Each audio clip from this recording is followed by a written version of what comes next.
Last time I passed out on the floor, and he just went to bed. Cold tiles, my baby crying, the sound of his office door closing. That silence was louder than anything. The next morning, he acted like nothing happened.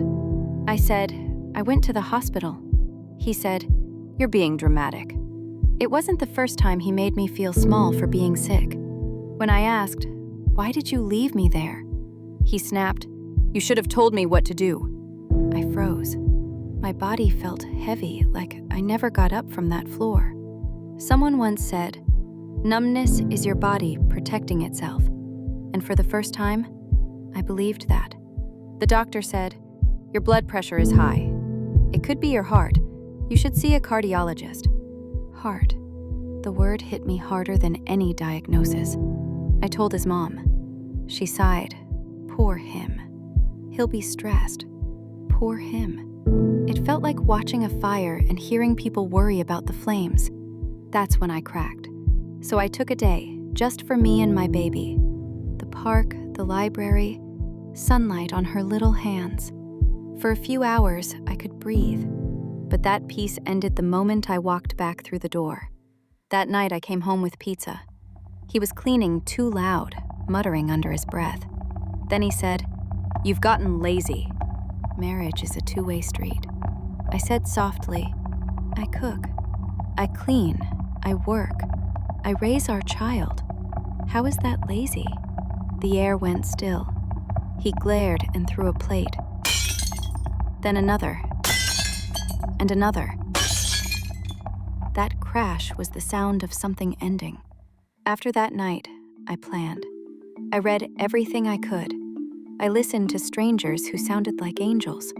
That night, while my daughter slept, I realized he wouldn't stop. Document everything. Meet only in public. Save the photos. Never be alone with him. One night I remembered a post I'd read. A paramedic wrote, "Strangulation is usually the last step before murder." That line stayed in my head. I didn't know why. I just felt uneasy. So I took photos every day, started a folder. Every bruise was proof that I wasn't imagining this. Someone said, "If you stay, your daughter remembers. If you leave, she heals." And I thought, that scares me more than him. Then came the switch. Sweet texts. "Miss you.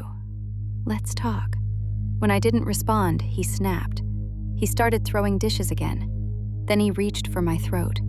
The same hands that once held our baby were now cutting off my air. And then I remembered that number, 7.5.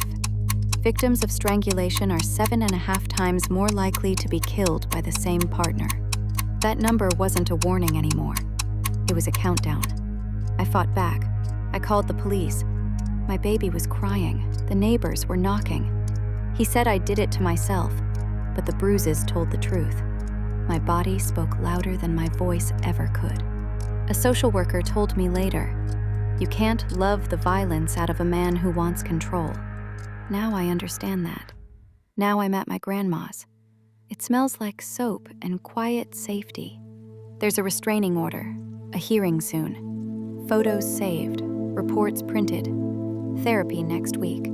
Sometimes I still wake up expecting footsteps or glass breaking. But instead, I hear my daughter breathing. When she asks, "Where's Daddy?" I say, "He's in a timeout." And I whisper, "We're safe, safe." It still feels strange to say that word out loud. Once for her, once for me. If someone ever puts hands on your neck, even once, that's not love. That's a warning. Document it. Tell someone. Make a plan. You can't fix him, but you can save yourself. Leaving wasn't the end. It was the first time I could breathe again.